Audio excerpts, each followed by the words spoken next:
Welcome to Games Are Good, a series all about celebrating great games and recognising all the good of the medium. And today, with the release of Ratchet & Clank Rift Apart, I decided to take a look back at the Ratchet & Clank franchise, celebrating its high points and all the things I've loved about the series throughout the years. I've been a fan since the release of the first game back in 2002, and although I haven't been the most consistent when it comes to keeping up with the series, it's still a series I adore for its humour, excellent gameplay and level design, and of course, its ludicrous weapon designs. But where did it all start? In 1994, Ted Price, Alex Hastings, and Alex's brother Brian formed a video game company. Initially called Extreme Software, they would go on to rebrand themselves as Insomniac Games a year later, and during this time they developed a Doom clone called Disruptor.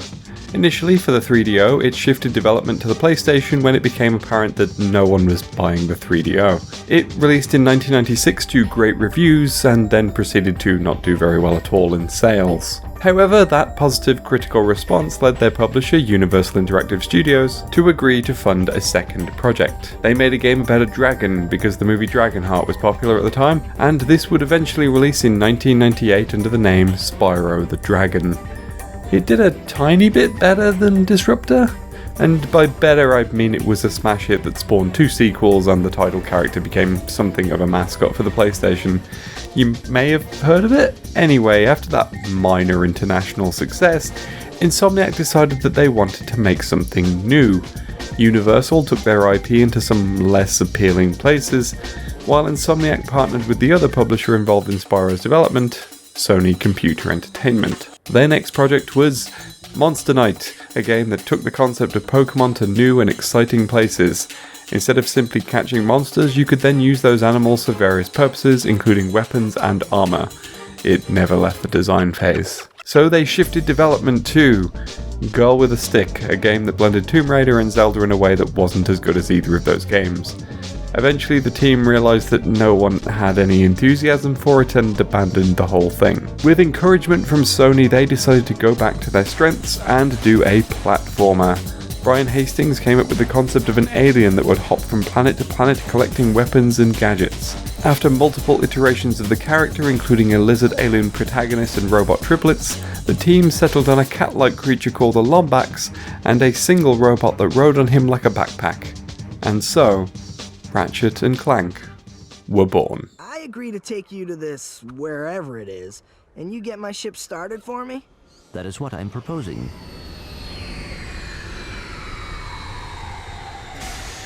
Deal. I first got into Ratchet & Clank while reading the official PlayStation magazine back in the day. I'd adored the Spyro games, so seeing the developers were moving on to a new project that promised to be a goofy space adventure, I was instantly sold. And when I played it, I was not disappointed. Ratchet & Clank was a buddy cop style space adventure dripping in goofy jokes, satire, and a general refusal to take itself too seriously.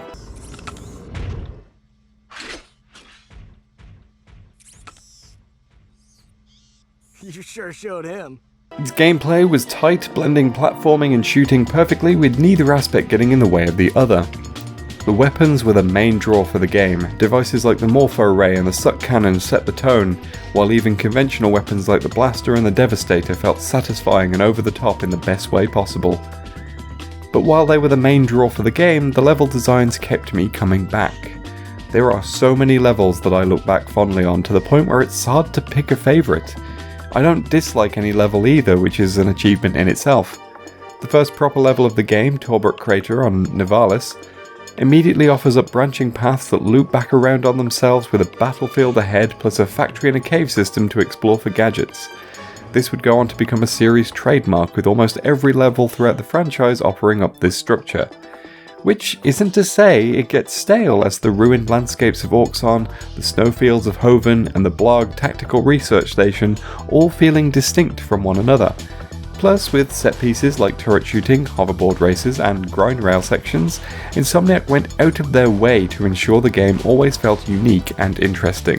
A major highlight is Metropolis, the game's most iconic level, with its sprawling Art Deco structures and wide floating garden locations holding a train chase through the city, an obstacle course, and the introduction of Clank's helipack upgrade, all making it stand out as one of the finest levels in the game.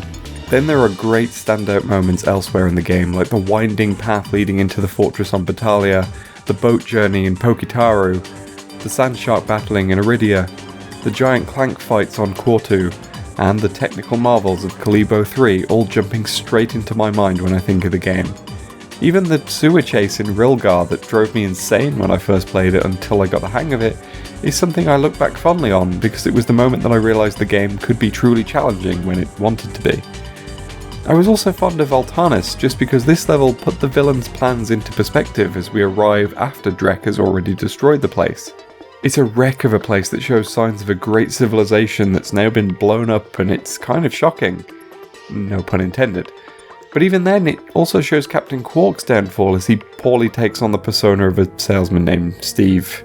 You can always trust Gatatron quality, or my name's not Steve.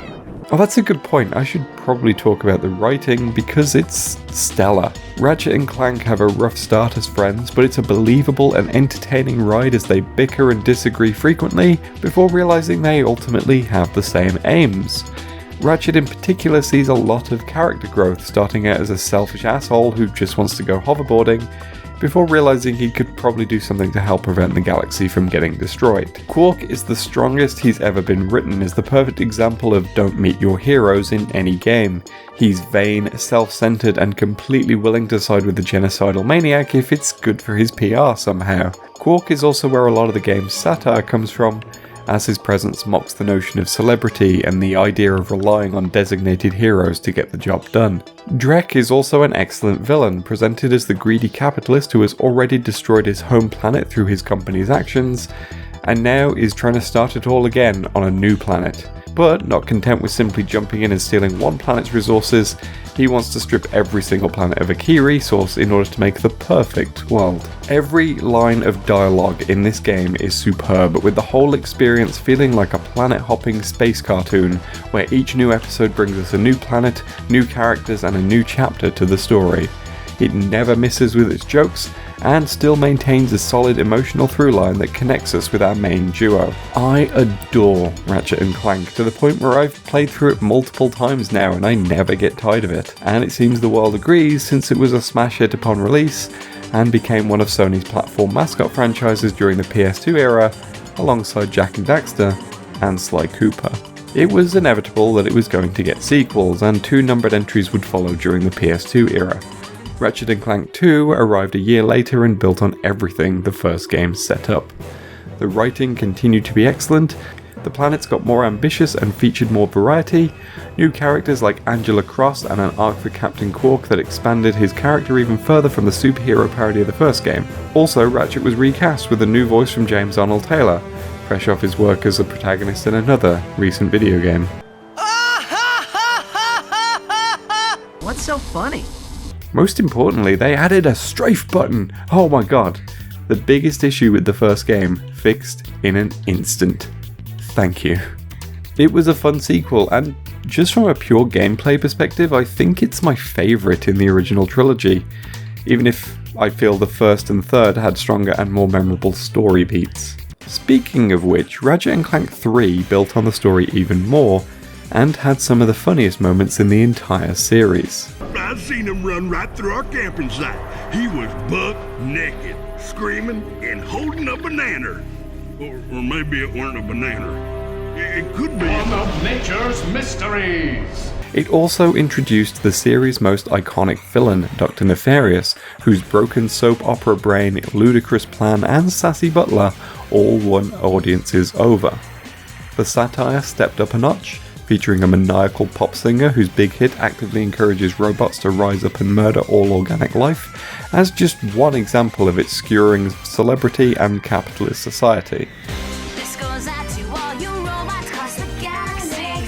It's time for you and me to rise up and strike back. Don't stop until we dominate. Won't you feel great when we exterminate all organic life? However, I don't like the third one as much outside of the writing. The game got more combat heavy and featured a lot more mandatory battle arenas in place of great exploratory level design. A lot of recycled levels from the first game didn't help much either. It's the favourite of many people, and certainly from a writing standpoint I'm inclined to agree, but from a gameplay standpoint, not so much. But even then, it was far from a bad game, which is the strength of this initial trilogy.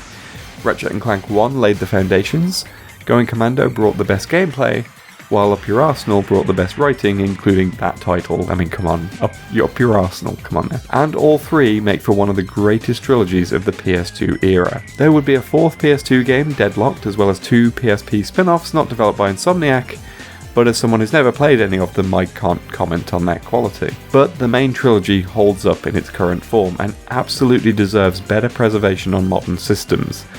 While they do all exist as a HD collection on the PS3, this collection has yet to be brought forward to the PS4 or 5, and I feel they need to get on that sooner rather than later.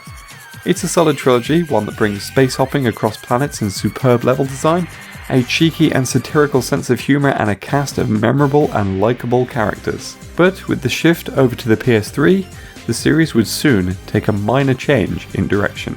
Heavily armed robotic commandos? When aren't they heavily armed?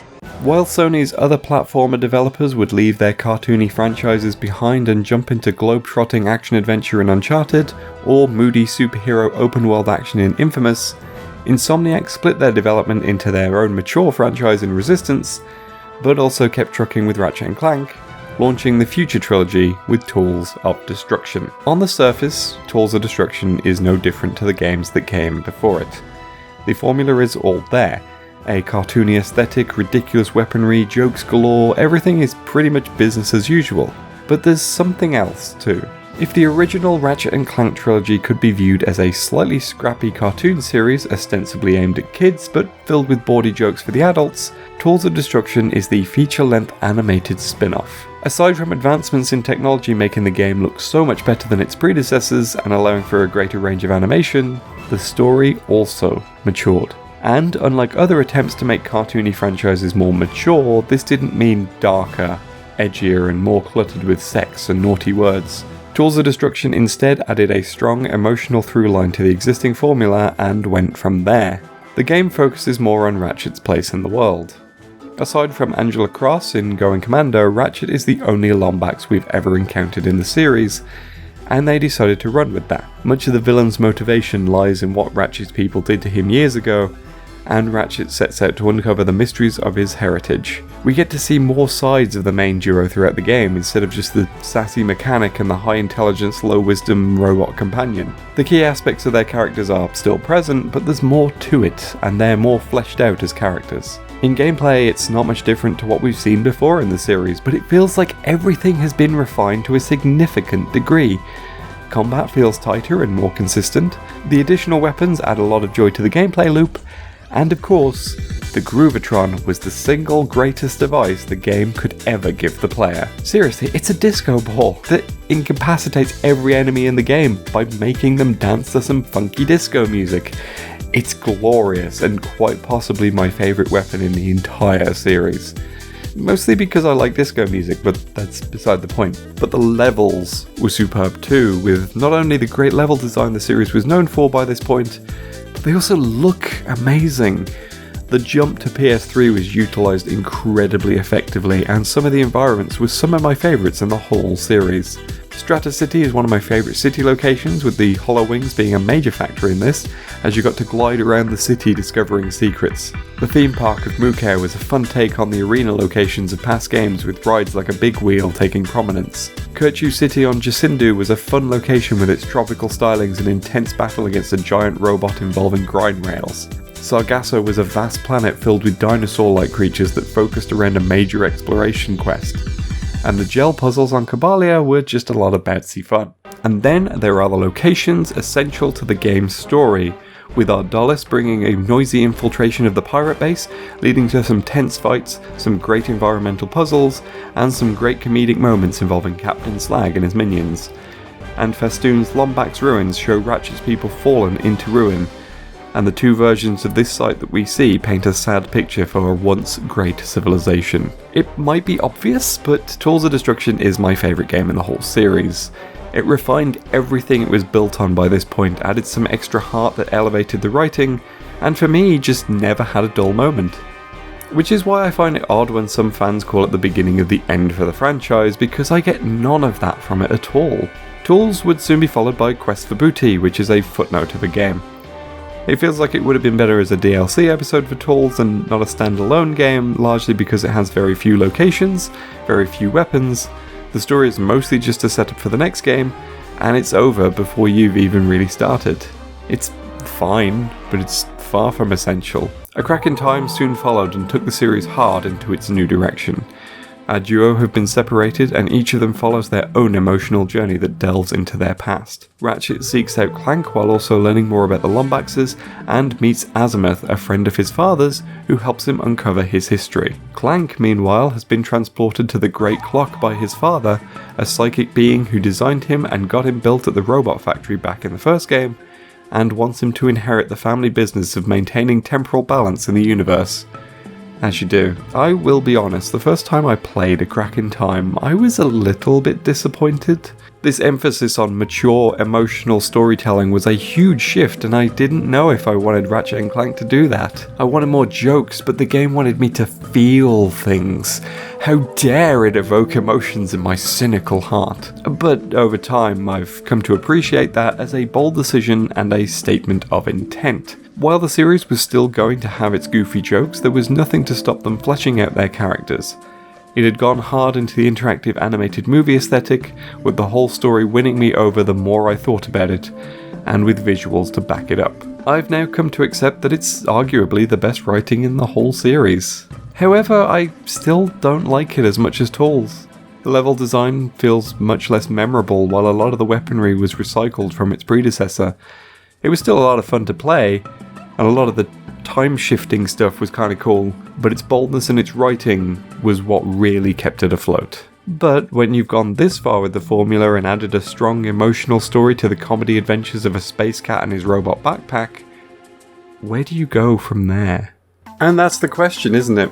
Because since 2009, the series has not been at its best. I've only played one game from the immediate years that followed A Crack in Time, and while All for One is fine, it doesn't feel like a Ratchet & Clank game due to its drastic gameplay shift and general feeling of being a filler title.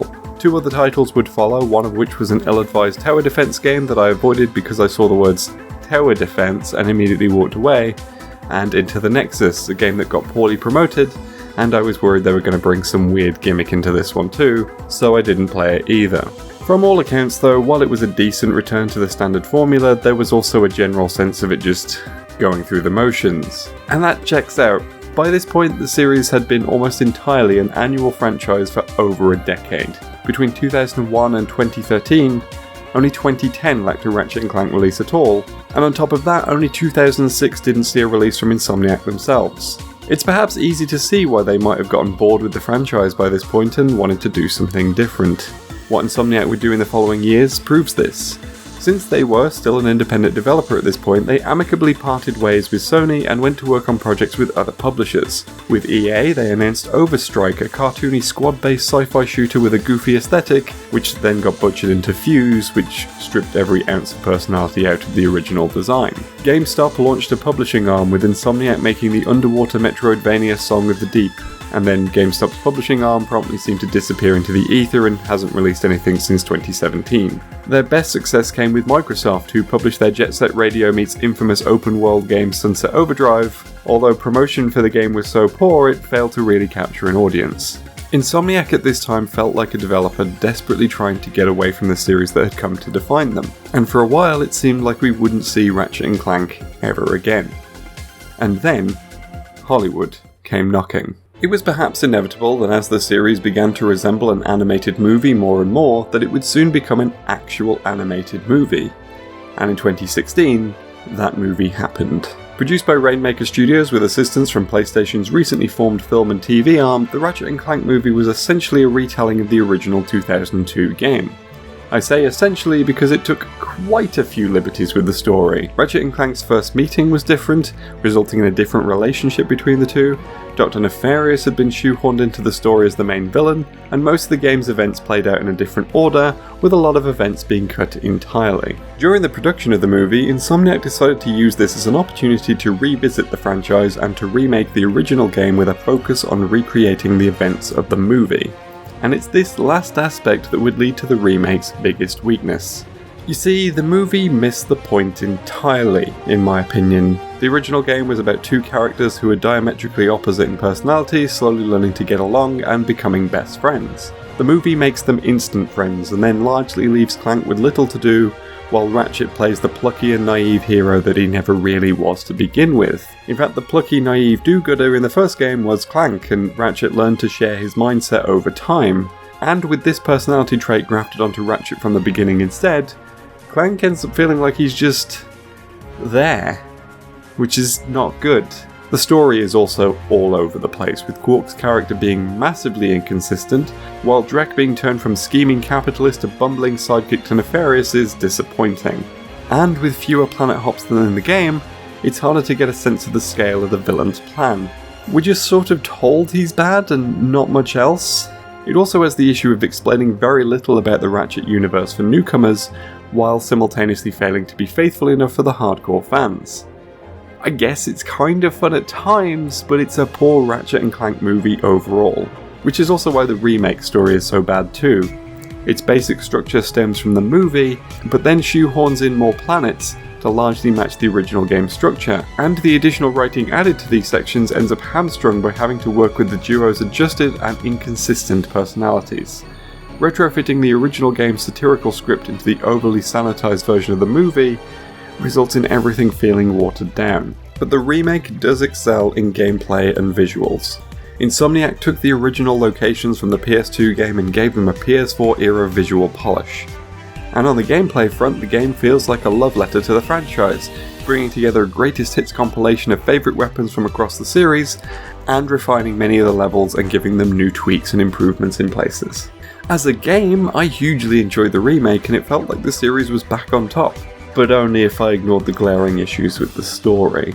But it did not herald a new beginning for the series. The remake existed as a movie tie-in and little more, and the following years would make that very clear. Only 2 years later, Insomniac would release Spider-Man, a game that would go on to do so well that Sony would finally purchase them as a first-party developer, and considering their botched experiments with other publishers, it seemed logical to stick permanently with PlayStation going forward. But still no more sign of Ratchet and Clank. Until now. If this video has come out on time, Rift Apart should have come out on the same day, bringing Ratchet and Clank to yet another generation of PlayStation. And I am excited even though I don't own a PS5 yet, nor do I have the patience to wait on the Argos website at 3 AM hoping they'll come in stock either. There is some reticence from the community, particularly as the last few years haven't exactly been kind to our duo. There's a fear that it'll be a retread or the writing will be as bad as the remake, but I'm not sure I feel the same. For one, the remake seems to have been made solely to tie in with the movie, and not necessarily because it was a project Insomniac was super enthusiastic about making, and it's likely that the writing for that game will be thrown out in favour of something more akin to the future trilogy. Plus, outside of that remake, Insomniac have gone away and experimented with other titles, and the series itself has been given space to breathe. Developer statements already suggest that their work on Sunset Overdrive and Spider-Man has informed some of the design of this game, and that's exciting news as it indicates smoother traversal, which is pretty obvious in gameplay demos shown so far. So yeah, I'm totally on board, and I hope everyone who can play it right now is enjoying it. I'm excited to play it whenever it becomes more feasible to buy a PS5 because I still adore this series. The Ratchet & Clank franchise has been consistently great in my eyes. Even when it hasn't been at its best, there's still a lot to love with its gorgeous worlds, superb animation, stellar writing, and charming characters combining with a perfect blend of platforming and shooting using an endlessly bizarre selection of weapons and gadgets. I will always have a soft spot for this duo, and I hope Rift Apart marks the beginning of a new golden age for the series. Thank you Insomniac for creating this series, and I look forward to where it goes next. Program terminated. Thank you for watching, and I hope you enjoyed this video all about the history of Ratchet & Clank and why I adore it as a series. I hope to make more celebratory videos like this in future, so if you want to see more, make sure you're subscribed to the channel and let me know if there are any franchises you'd like me to cover in this way. I also have some other series like Chapter Select where I look at narratives in games, and So I Finally Played where I look at hyped games that I was late to the party on. Other than that, make sure to give the video a like, donate to my Patreon, and join these lovely people in helping to fund the channel, and why not hop into the Discord community to chat about games and other cool stuff with the rest of the community. Thanks again for your support, and I will see you again very soon.